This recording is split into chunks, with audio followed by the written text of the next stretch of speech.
English medium اسکولوں میں بچوں کو چاکلیٹ دی جاتی ہے اور مدرسوں میں بچوں کو مرغا بنایا جائے. کیا ایک بار بھی رحمت دو عالم نے ایک چپت بھی کسی بچے کو ماری تھی؟ کسی طالب علم کو سبق یاد نہیں، اس کو مرغا بنا دو، کیونکہ مرغا کھاتے کھاتے مرغا دیکھنے کا بھی شوق ہو گیا. اس کو مارو. حفظ کے درجے میں جو پٹائی ہوتی ہے، اے اللہ ہر شریف مسلمان کے بچے کو محفوظ رکھے. وہ ایک باپ اپنے بچے کو مدرسے لے جا رہا تھا. سڑک کے دوسری طرف ایک کسائی بکرے کو لے جا رہا تھا. بکرا میں کر رہا تھا. تو بچے نے پوچھا، ابا یہ بکرا کیوں چلا رہا ہے؟ تو ابا نے کہا، بیٹا یہ بکرا سمجھ گیا کہ ابھی کاٹے گا یہ کب بخت، اس لیے بیچارہ ڈر کے مارے چیخ رہا ہے. تو بچہ بولا، ابا میں تو سمجھا تھا مدرسے لے جا رہا ہے.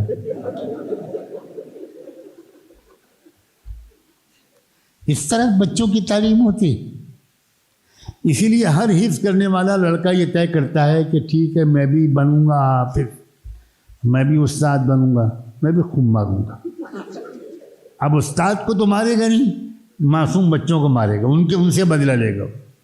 ماشاء اللہ بالسند المتصل الى الاستاذ الامام ضرب یضرب ضربا فهو ضارب. کیا طریقہ ہے بھائی؟ زمانے کے حالات بدلتے ہیں، بدلتے ہوئے حالات کے شعور ہونا چاہیے.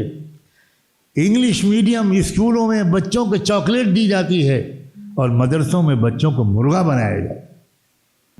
کیا ایک بار بھی رحمت دو عالم نے ایک چپت بھی کسی بچے کو ماری تھی؟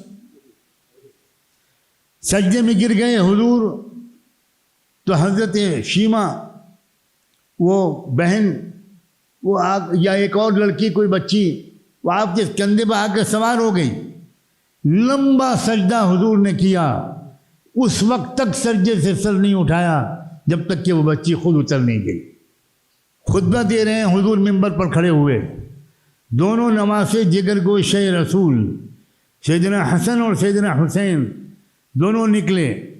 یمن سے آئے ہوا نیا جبہ پہنے ہوئے، قد چھوٹے تھے، وہ جبہ لمبا تھا. حضور خطبہ دے رہے تھے منبر پر. خطبہ دیتے دیتے آپ کو یہ ڈر لگا کہ کہیں پیر میرے نواسوں میں سے کسی کا پھنس نہ جائے اور وہ گر نہ جائیں. خطبہ چھوڑا اللہ کے رسول نے، نیچے اترے اور ایک نواسے کو داہنی طرف، دوسرے نواسے کو بائیں طرف گود میں لے کر دوبارہ خطبہ دینے کے لیے چڑھے اور پھر خطبہ شروع کیا. اور اس کے بعد فرمایا، صدق اللہ العظیم انما اموالکم واولادکم فتنہ. وہ جو آپ نے کیا وہ بشریت تھی، یہ جو آپ نے اعلان فرمایا یہ نبوت تھی.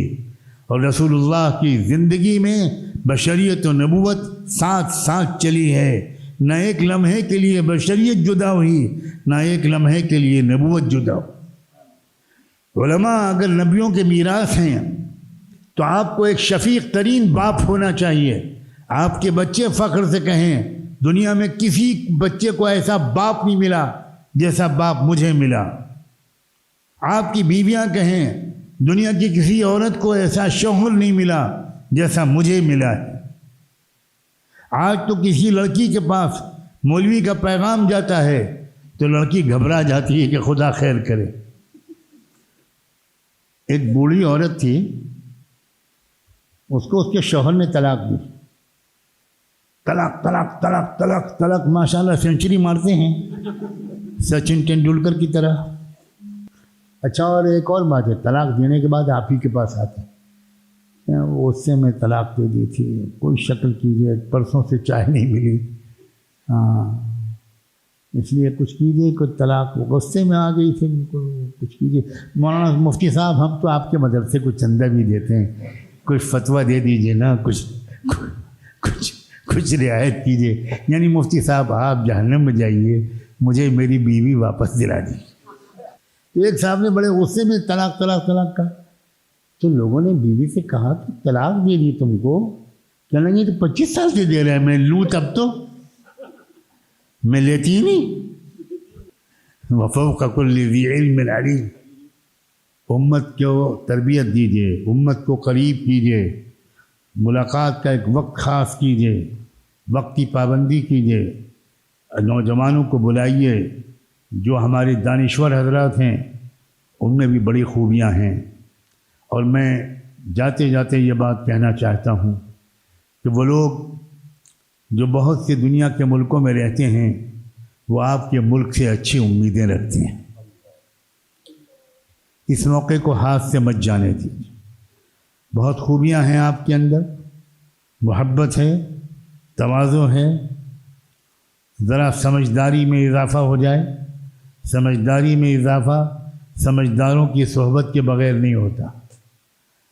یاد رکھیے، سمجھداروں کی صحبت اختیار کیجیے، لمبی مدت تک سمجھداروں کے پاس رہیے، آپ کو بہت بہت نفع ہوگا.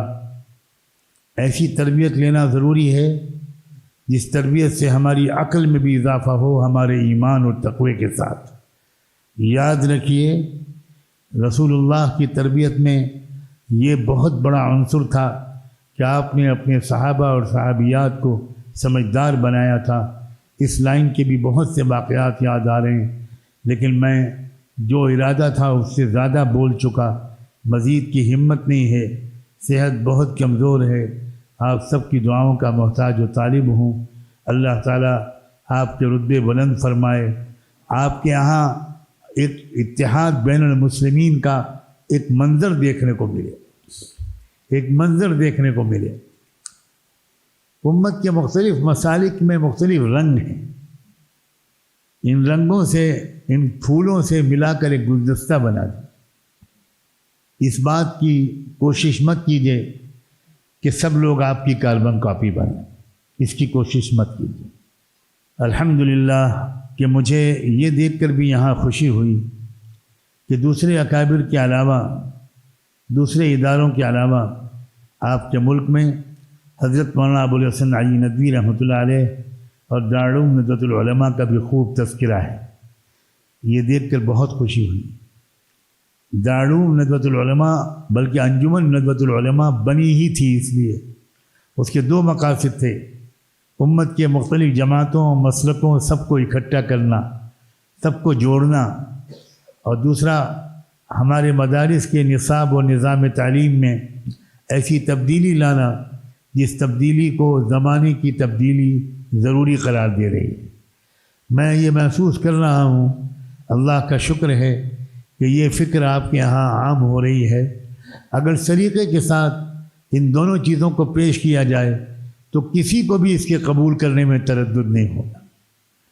کوئی یہ نہیں کہے گا کہ امت میں جھگڑے ہونے چاہیے، اتحاد نہیں ہونا چاہیے، رابطہ آپس میں نہیں ہونا چاہیے. کوئی یہ نہیں کہے گا کہ 500 سال پہلے ہم جس طرح پڑھاتے تھے آج بھی اسی طرح پڑھاتے رہیں. یہ کوئی سمجھدار آدمی اس کی رائے نہیں دے گا. ہمیں نئی مثالوں کی ضرورت ہے اصول فقہ میں، ہمیں نئی دلیلوں کی ضرورت ہے فقہ میں.